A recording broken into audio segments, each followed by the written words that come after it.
or in my case, three, two, one, wah wah wah wah wah. Fortunately, it has stopped. But the moment we went to go live just now, sirens outside the window here in London. I don't know what was up. I mean, probably a few people dropping dead because the heat's here at the moment. September, I mean, we're the hottest place on the planet, apparently. Apparently, We're yeah. not built for it. We ain't built for it at all. Yikes. Anyway, welcome back to MBTV News. We weren't here last week anyway. We were taking a week off. It's a good time to take a week off actually because it's a slower season. Hmm. By October, it will be manic again. Anyway, my name is Mal Burns. I'm broadcasting from the UK in London, and I'm joined here by James Atloud. Welcome, James. Thank you, Mal. It was great to see you last week. I had a great visit to London, and I'm glad you lowered the temperature while I was there.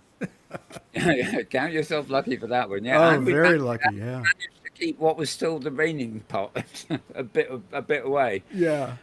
Yeah, we had some more rain after that, but now we Okay. just got to yeah Well, I had absurd, no complaints. It was a lovely visit absurd levels of heat. of heat. Yes, indeed.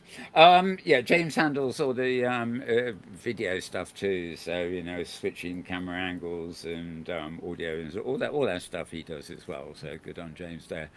You used to be able to follow me on Twitter, and believe it or not, you still can. At least one, two of the three me's are still on Twitter. The third me has obviously upset the musketeer, who has taken his what do we call it? A musket? No, no, that's a gun, isn't it? What's the sword called? He stuck me. Oh, He spiked me with his musket or something. yeah, Anyway, yeah. who knows? Who knows? Anyway, Mal Burns Writer is no more in Twitter. Oh, He okay. is replaced by a Mastodon feed, which I will mention later. Um, yeah, when we come to that. Right, I've forgotten entirely what I was saying now. Okay, yes, today is 10th of September, believe it or not. Feels like the It's 10th hard to of believe. Yeah, 10th of August or July or something, yeah, but never yeah, mind. It's September already. That's what we sort of call autumn. Oh, we'll be on winter darkness time soon, won't we? yeah, yeah. That'd be even more fun. Right. Anyway, this show is all about metaverse news, dare I use the word. We look at virtual worlds and online immersive spaces, basically, and try and avoid the M word as much as possible, actually. But spatial computing, I suppose, is what it's about, but it doesn't have quite the ring to it, does it? Mm-mm. Anyway, we look at the worlds, the places, the hardware, software, and stuff that goes with that, and a little bit of haptics. Very short news today because we're back on schedule with another program coming up after this, and we haven't quite got the rhythm but yet. And yeah, and even despite the fact it's 2 weeks, we haven't actually got an incredible amount of stuff to cover. I say that, but unless I start covering it, we're not going to be finished on time. I'm going to go to our links of the week first. Um, Here we are. I'm displaying these in Safari's Reader. If you go to twitter.com/malburns, MALBURNS, you can actually read all these links there. Well, you can click on them and get to the actual site still. Um, Also, we have a site, a Twitter Meta World News, which is also still functional, although there's not much on it. But any other Twitter accounts have gone the way of ways, courtesy of. Before I go any further, it's courtesy actually where is he? Where is he? Yes, he's in a pic, isn't he? This bloke. Now, we like our virtual worlds, and SL Hamlet forwarded this to me. Elon X, as it's now known as, I can't think what it was called before, but it was. I thought it was quite a big thing, but apparently not. It's got 40,000 subscribers. Second Life, on the other hand, which everybody writes off as a forgotten piece of history, actually has 60,000 subscribers. So poor old Musketeer has got a long way to go to catch up with Lyndon's. Yeah. So, Uh, that's a uh, good perspective. Yeah. yeah, the article in Fortune.com says, guess how many of Elon Musk's 155 million followers are willing to pay Oops. uh, according to latest information, it only has 14,000 left. Wow. So, out of 155 million followers, only 40,000 are now paid subscribers. So, we'll let you know next week. It should be down to about 20 by then, etc. While I've got the pictures up, it's just something amusing, right? This is an installation by an artist, Jonathan de Andres installation, featuring 68 pairs of vacuum-sealed men's briefs, all left at his house. And if you want that collection, he wants $50,000 for it. Wow. Isn't that so exciting? And this is happening at the end of the month, actually, in Paris, which you came a bit early for this one, James, but Yep. 21st, 22nd, the official Metaverse Summit. Share and learn, build a positive future of the metaverse. And since I'm in this department and I am in a hurry, I'm going to jump straight through to here. Right, this is 2 minutes clip of the Metaverse Summit. Now, this is from last year when it was 16th to 17th of July, but they're putting this one out as a teaser. And they're also putting out. Yeah, I'm going to play the first one I'm going to play is actually this year's teaser. Then I'm going to play you the review of the one before.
Yeah, a bit of everything there, really, I must say. And okay, so that was Best of Metaverse Summit. Where's the other bit gone?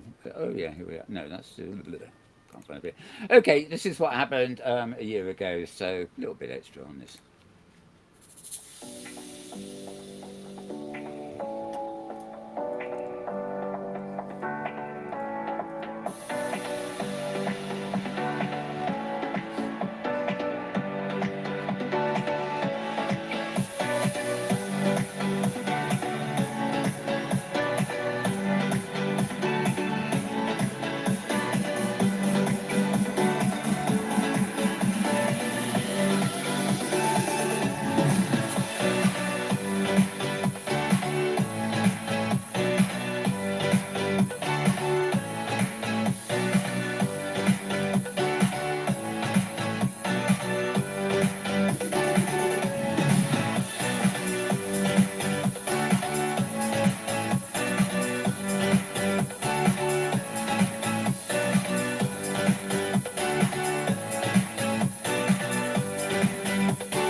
all that stuff looks absolutely wonderful. It's a reminder that not everything immersive is actually online immersive spaces. There's plenty of immersive things in the arts anyway, and often incorporating some of the online aspects of things too. So very, very rather interesting there. Now, I think that this is only going to take a minute. I remember this. This is not the first gamer. I'm not a gamer, but I was seduced by Myst originally when it came out on the Mac. And the follow up to that was also very good. It was called The Seventh Guest. Now, Myst, of course, has been revamped, and so it seems is Seventh Guest. So here we go.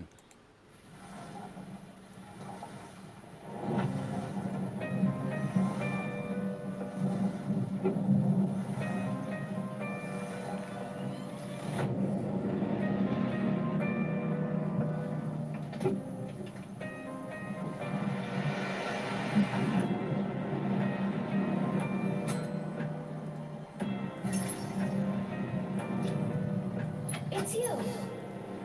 Don't be afraid. I'm here to help. There are many like me here, trapped in this house.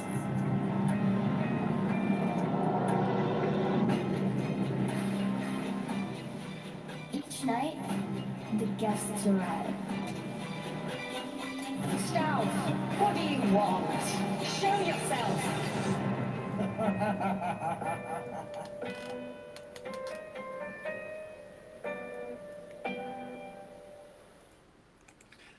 Oh, I must say, none of the outside of the house, actually, as far as I can remember, ever existed in the original game. But certainly not the river and stuff. And they've obviously altered some of the videos so that some of the characters are actually in the room with you, rather than sort of talking through a pop-up window and stuff. But looks great, looks great. Almost worth getting it all over again. Except that, as you can probably gather, that is actually designed for VR Helmet Land. Yeah. I presume there'll be a version of it on the desktop. Nothing really, even Myst, will persuade me to enter Helmet Land yet. But on the other hand, glasses, the idea of glasses are getting a wee bit closer, I guess. And we'll have a look at this. Joining us is Magic Leap CEO Peggy Johnson. Peggy, welcome. So assuming this category takes off eventually, how do you end up being Android, not BlackBerry? Wow, that's a great question. First of all, I think it's not a zero-sum game at all. Just like in the early days of... Oop. Okay. Okay. I'm going to go to the news links actually, just in case we're running it. That was actually going to be about 5 minutes, so I've curtailed it, actually by accident, but I'm not letting on. Right, to the links of the week, and we'll rush through these, or 2 weeks in fact. Starting one here is September the 1st, so the earliest first really here. Unicorn augmented reality startup Magic Leap, who we were just about to watch, but I curtailed it, is actually killing off its first headset. It's not going anywhere. It's got the new headsets and or the enterprise stuff coming, but the original Magic Leap 1, which was so much, it was developed in secret. It was a hush hush thing for years, and then it came out, and it was well received, if not cheap. But anyway, they're getting $3 billion in funding. No, sorry, the version 1 got $3 billion in funding, and now it's going to be completely defunct by late next year. So services will be shut off at the end of December next year, not this year. So that will, a couple of years' time, that will be a sad memory. Don't sell it though. Hang on to that for 10 or 15 years, and the rate technology goes now, that will be a bona fide antique, and it would probably be worth about 10 times as much as an antique. It's like you've got a first edition Macintosh, anybody? We don't do much these days, but it sure is worth a lot. Right, they have a dedicated Discord channel there. So they're announcing Magic Leap 1 will end of life date will be December 31st, 2024. And it's already no longer available for purchase, but will continue to be supported until December next year, basically. So, sort of a bit of an obituary there, I suppose. I suppose. Right. Movie. Oh, come. Sorry. Um, damn this thing. Right. Sorry. Discipline myself here. Right. Okay. This is a report from vrscout.com, vrscout.com. Scientists are working on smart contacts, meaning contact lenses, powered by human tears. This is actually quite fascinating. If you're going to have contact lenses that will need no battery, their power will simply come from, I don't know, what it is, a miniature version of hydroelectric power or something. The only thing I gather is that, if you want this luxury, you're going to have to cry a lot. Anyway, it's going to be a while, but they're working on them already. Out of Singapore, basically, the scientists. Yeah, here we are. Another little clip we can watch briefly.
Well, boo-hoo-hoo-hoo. Tears are flowing. I want it now. I want it now.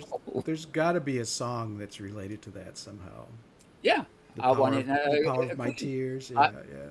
oh yeah, Chance of My Tears. Yeah. And Queen, I was just sort of singing. Yeah. I want it all. I want it now. Right. I want it all. I've forgotten how it goes. Pretentious git anyway. Nah, I like Queen. In an odd sort of way. Right. Anyway, yes, so very interesting there. You can find a roundup of this at vrscout.com, vrscout.com. Going to my Mastodon or Twitter and following my links means you'll get to the actual pages. If you just follow the links I'm reading out to you, you might find you're getting sort of stuck on the front page. But you can figure that out. I'm sure you're all intelligent people watching this show. What's the word? Can't remember the word offhand. Terrible. Okay, moving on. We often go to this place. We even have a sound effect to go with it, don't we, James? Which one is it? Oh yeah.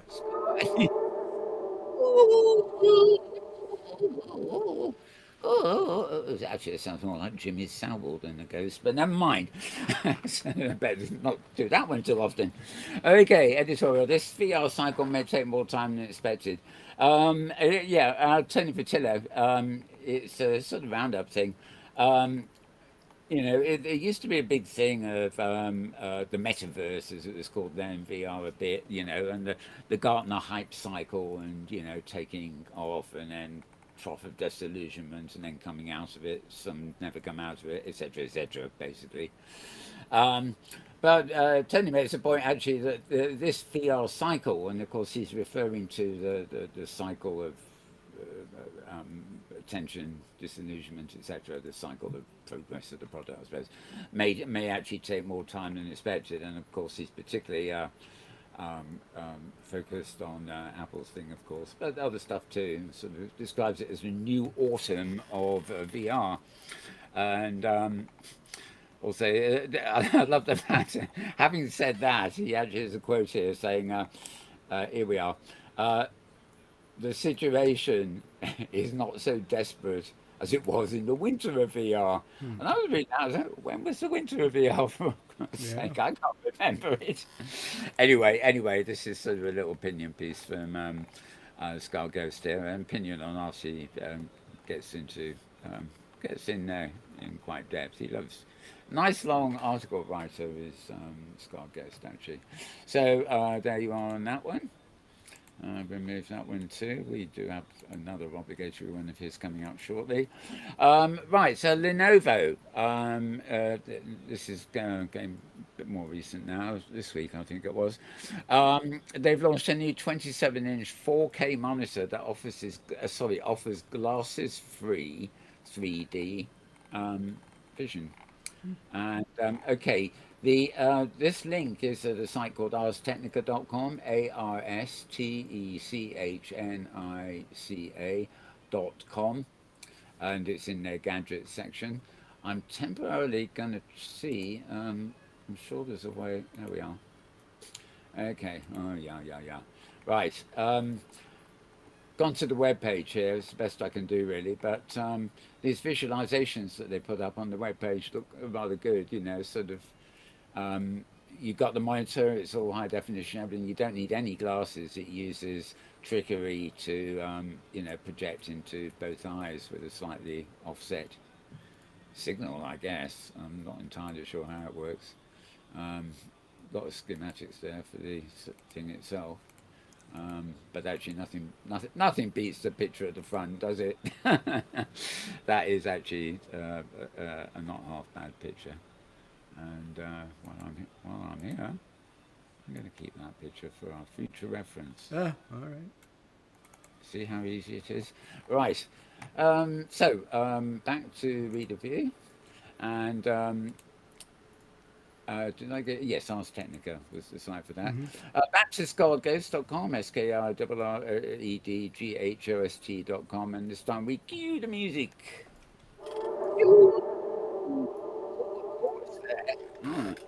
We're spoiling you today. You're getting me and that all both together. Well, we'll get James to join in next week, and then you'll have a trio of voices howling at once. Yes. What could you ask for? This is Tony's week peak. Now, obviously, it comes out every Monday or Tuesday. This is actually September 4th, which is early this week, Monday or Tuesday, I forget which. Since we're last on air, there's been a couple more, of course, but this is just the most recent one. Excellent place to go and get roundups, as are most of the ones coming up now. Skullghost.com, as I mentioned, and if you want to round up for what happened last week, as it were, then this is the place to go. But by tomorrow, which is a Monday, there'll be a new edition of this at the same site. So you'll be getting a roundup that more or less covers the same period of time that this show itself does. But as for the week before, we weren't here, of course, so almost everything on this roundup was still sort of news for us. Well, I was live, as it were. Endlessly more about Messrs. Quest. One thing I did do, and I think I've got another article on it, although whether I put it up, I'm not sure. But the legless ones are finally legged. Meta avatars are finally getting some legs. Exactly what you can use them for, I don't know. I mean, maybe kicking the Emperor Zuki. Well, no one talked about using them, so you can have them, but you don't need to use them. Yeah, and of course in VR, much as people like the holodeck idea, I suspect most people are actually sitting down with their headset on to avoid actually tripping over anything or bumping into anything. Or falling over, right.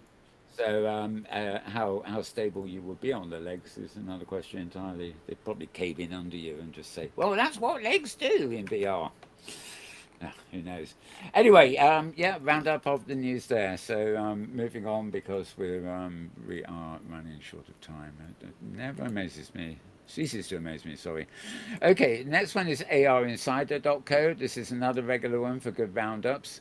Near the end of the week in this case, ARINSIDER.co. This is Charlie Fink's roundup. Unlike the ones that happen at the very end of the week, this is near the beginning of the week, like Skull Ghost. and you'll find it arinsider.co. Um, the usual stuff from Charlie. Some repeats what he had at the weekend, and some is new at the beginning of the week. And sort of, he's got columns all over the place. Plus, of course, his podcast, which we'll come up to shortly. arinsider.co. Moving down, the next page we're on is xrtoday.com, xrtoday.com. And serious stuff here, really, legal stuff in a way, considering whether there is going to be a metaverse tax policy in the works. I think the sort of tax can't be avoided. I mean, especially that virtual currencies are still translated to real world currencies when you cash them in, and that, of course, is taxed the moment it becomes real world currency. But this actually raises various sort of issues, shall we say. It's not hard and fast. I mean, talk about taxing the metaverse, but what are you taxing when you talk about the mysterious M word? Are you taxing transactions in the virtual space? Are you taxing virtual currency transactions even before they are redeemed for real world currency? Things like that. And I think when they think of, some of these people are concerned with crypto and blockchain and things like that. So they're also talking about purely, online currencies, virtual currencies. Should they, governments will agree with this totally. I mean, that's what they live for, taxing you. I mean, they want to get, they want their wages to go up and up and up and up so they can afford everything you can't. So of course they're going to tax you if you're in the metaverse. They can't have you running away to the metaverse to hide from the tax man, can we? No, not at all. Anyway, yes, enough of that. xrtoday.com for that one. All right, moving on down. Readwrite.com, readwrite.com. Nothing particularly new about this, except it's not showing its reader mode properly, is it? Naughty, naughty. Reader view. There we are. Okay, just saying that the future web basically is three-dimensional, artificial intelligence, and almost here, which is a fair enough assumption, really. It's going to be many other things too, but it's nice. It's nice that this is being framed as the new web, and it doesn't say VR or anything there. It just says three-dimensional AI and almost here. So quite an interesting sort of look at things from the journalist at Read Write. Brad Anderson is a very familiar name, although I can't think where he comes from. Moving on down, xrtoday.com yet again. And this is talking about metaverse AI, the rise of AI in the metaverse generally. And yep, I don't want to know about Meta's branding, thank you. But anyway, like AI improves the user experience in the metaverse. Other people, of course, there's probably another paragraph saying AI is a menace to the metaverse. They never know. But interesting reading, really. And that's what it's all about for us, really. So check that one out. And okay, rise of full body avatars, benefits of realistic avatars. For Metaverse XL fans, full body avatars long seemed like a distant dream. Well, maybe 25 years ago, but for the last 20 years, we've had full body avatars in Second Life, for example, and for the last 15 in Open Simulator. I wouldn't call it a distant dream, but I will defer to Rebecca Carter and her views, I guess. But so, of course, they're talking about the excuses for avatars that you get in things like Microsoft Teams and Zoom. So, if they've given you backgrounds to be photographed against, now they're now allowing you to have an avatar. And in some cases, they actually use the web camera to track your lip sync and stuff like that.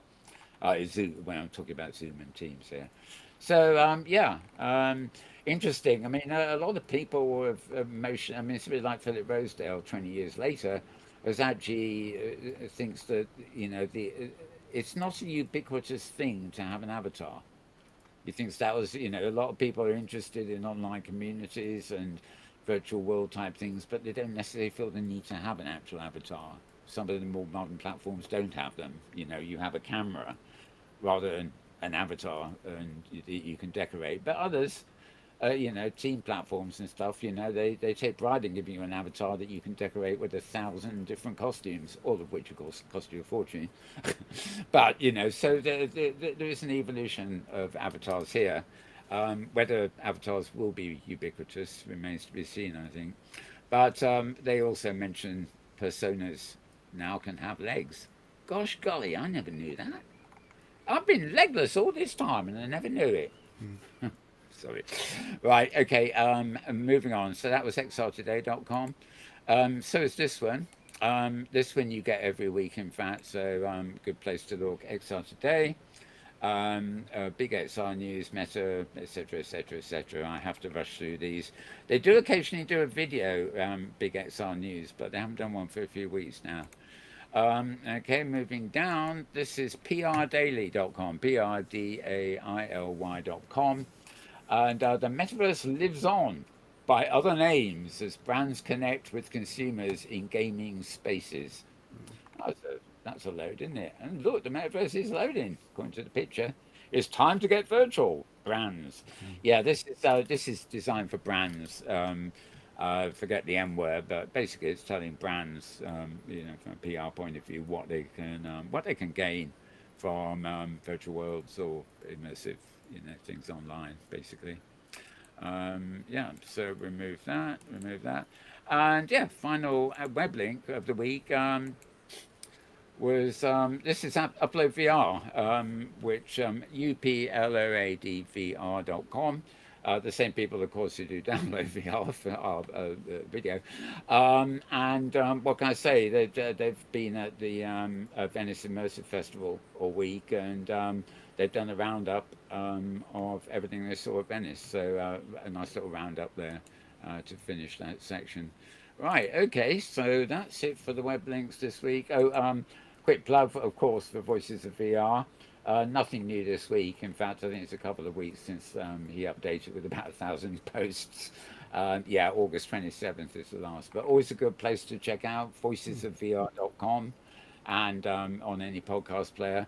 Far too many interviews, programs to actually watch or listen to, but such a choice that you will find content there talking about everything and anything to do with the immersive world, really. So just a reminder on that one. Okay, so finally, before I forget, this is my other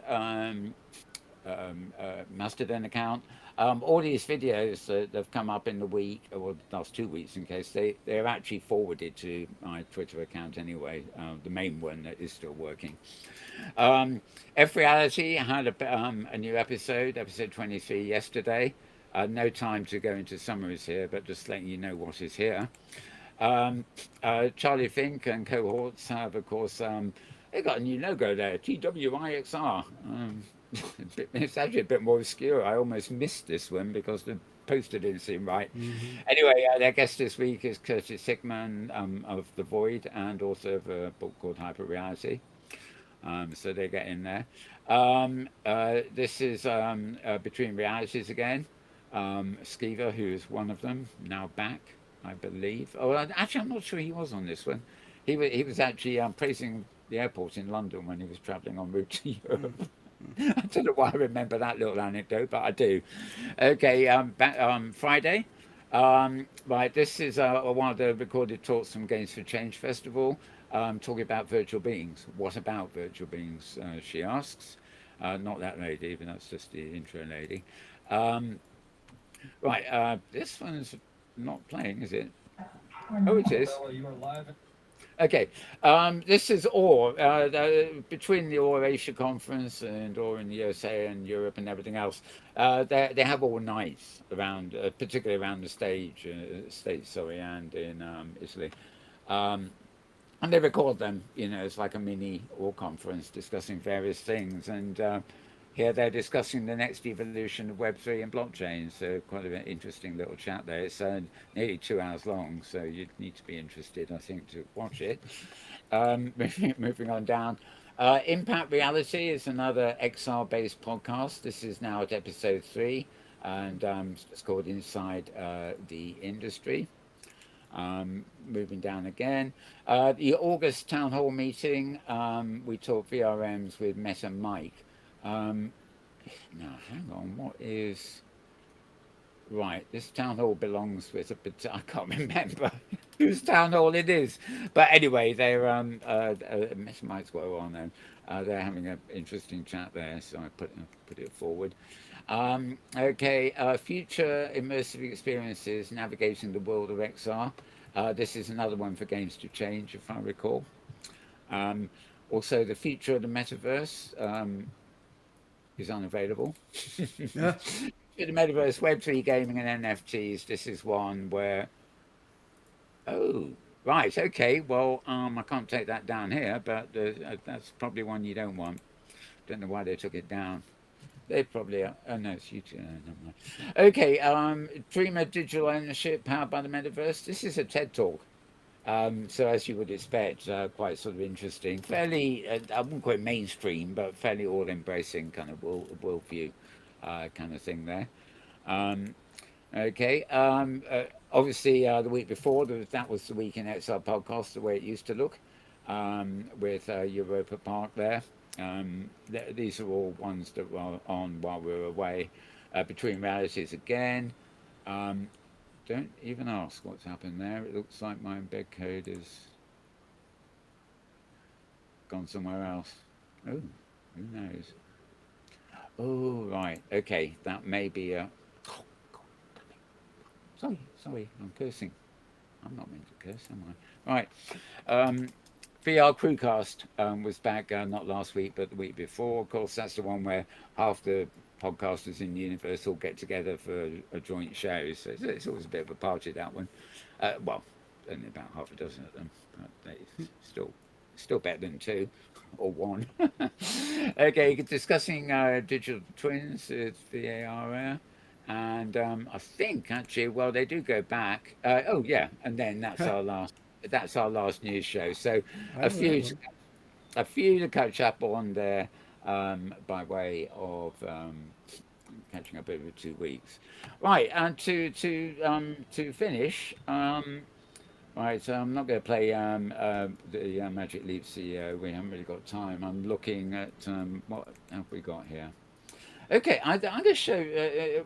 We in about half an hour we have another show called In World Review on the same channel here, where we look at arts and destinations in Open Simulator on the Hypergrid, and Hypergrid is very much a distant cousin of the famous, I suppose I'm going to say, Second Life, and this is a rather interesting little clip. It's got a strange shape. It's a history of Second Life in the beginning, and I'm going to play it here. I'm going to drop the sound on it a bit because I'm going to talk over it. There's not much to concentrate on here, but they've they've made a little exhibit of how it all began, starting with Linden World. From the late 90s, in fact. Second Life didn't happen until the turn of the century had come. But talking about Philip Linden, of course, Philip Rosedale, I should say, Mitch Kapoor, and various others who were involved at that time. And I think this display was probably made as part of their anniversary celebrations, but it's only just appeared. It's not a Linden documentary. It's made by a resident, as part of the part of their build at the birthday, I think it was. But it's quite nice to sort of look at and talk over, so to speak. I think when this runs, that's about it. So whilst you're looking at the pretty pictures, and we are preparing for... so somebody's trying to teleport me now, believe it or not. That's naughty. Went on there. Right. Teleporting is what we do when somebody's trying to hijack me and send me to a new location. So whatever they're doing. Okay. It's not it. It's just a pause. Okay, well that's it for this week. James, any other thoughts about all that and more?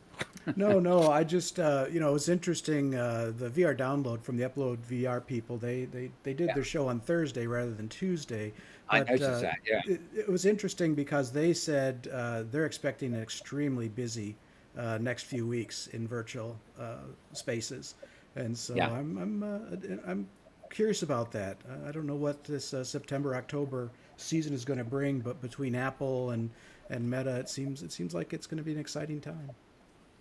Yeah, Apple will eventually be shipping. Well, they won't be shipping any real, but they might ship a few more of the headsets to developers. But they're launching, this year's product line, so that Yeah. would be sort of interesting. And I haven't got the clip here actually, but they have also announced. I think it's more than rumor that they're actually developing glasses, which will be considerably cheaper than the Yeah, that's Apple. yeah. Yep. And I saw a photograph of somebody wearing what I presume is a mock-up still, and they looked attractive. They looked like the right size for me, kind of Right. thing. Right. And probably they will do everything that you need a pair of AR interactive glasses to do. They just won't do it with the same fidelity that the Pro Right. helmet would. Right. That tends to be Apple's sort of thing. They launch an iPad and it's an absolute wonder. So they launch another edition, and then they launch a budget one to go with it. Right.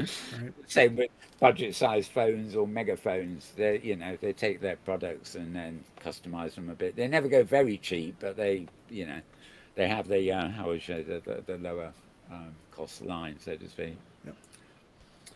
Yeah. So yeah, and yeah, in World, of course, we have OS Festival happening on the OS Grid, which we'll be talking about in half an hour on our next program. And after that, we have the Hypergrid International Expo in October, beginning of October, Mm-hmm. which features sort of 4 European language strands. And in December, it will be the OpenSim Community Conference, which It's gonna be busy. developers and yeah, but that's just our world. As I showed you earlier, that we had that preview of the conference at the end of September in Paris, Yeah. and there's another one coming from the States. So outside of in-world events, there's actually a whole lot going on. But there again, October, November is the conference season Mm-hmm. in the real world, so there's no reason it shouldn't be That's virtually as right. well. Yeah.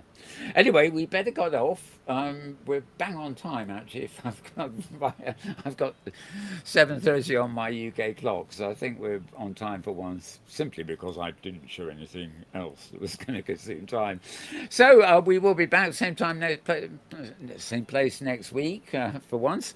And I wish you all the best for the week. Stay healthy, everybody. Hope we've provided some interesting news for you in general sense. And I think with that, we can call it a wrap. So I don't know what I've forgotten, but thank you to James, thank you to me, and we're out of Mm-hmm. here. Bye for now.